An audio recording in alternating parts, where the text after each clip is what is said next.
Alright guys, Anthony with Trip Tactics. Let's talk about shooting stance. This isn't the John Wick movies, okay?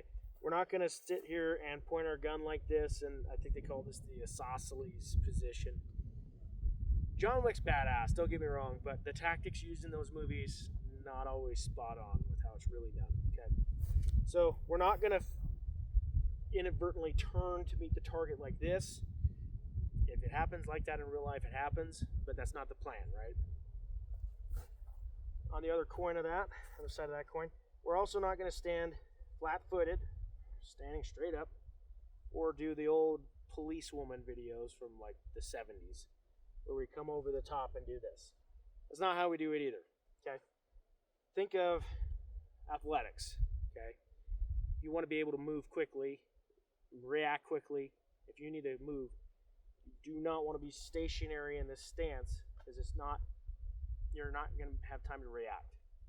Okay, when you're engaging anybody in this close distance, like 3 yards like this, you need to get out of there that fast. You need to deploy that gun as fast as possible, and you need to be able to be as accurate as possible too. So if I'm going to look at a stance, I always think of if I'm going to throw a punch. Okay, you don't want to be standing straight up, because once you start throwing those punches, or you start getting punched, you start having to back up and start moving around that way. So what I like to think of is I like to draw a straight line. I'm going to put my support side leg in front, okay, on that line, wherever that is. I'm going to draw a line from my heel straight out. And I'm going to be about shoulders width, maybe a little wider than shoulders width. And I'm going to put my toe on my strong side foot in line with the heel of my support side foot.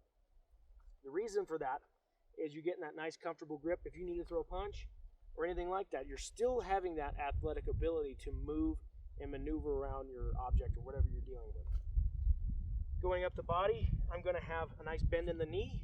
That way I'm still, like I said, I'm in that athletic stance. If I need to close the distance and go grab him, great. If I need to turn and run somewhere else, I'm still able to react a lot faster because I'm in that athletic base. From the hips, you're going to hinge forward just a little bit, just to help with recoil management, okay? You don't want to be standing straight up, because eventually, even if you have that bend in your knees, you're going to start backpedaling, and you're going to have a hard time managing that recoil. So just a little tilt from the hips forward, okay? Talking about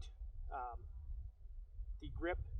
Okay, you're going to want to not lock all the way out, because once you start shooting, you're going to have more of a skeletal structure rather than that muscular structure behind the gun. So make sure you have a little bend in your elbow. That way you can do some recoil management, follow-up shots, because realistically, this guy's probably going to need not just one shot, but probably several. Okay, and don't get in that mindset that one shot stops the threat. That doesn't always work, okay? Be ready to engage more if you have to, but also have that mindset of reacting to whatever that threat's giving you. So, let's give you a couple shots, show you what that looks like. I'm going to be aiming for the head box, okay? So again, I have a nice stable platform. I'm going to hinge at the hips a little bit. I'm going to come up and lean in. So just like that. Don't make it complicated, okay? And if you have a little bit more narrow stance or whatever it is, as long as you're comfortable and you can have several shots be accurate and it makes sense to you, who's to say that doesn't work too? So, but this is just kind of a generalized idea. This is how I do it. This is how the more common practice is to do it. So, thanks guys.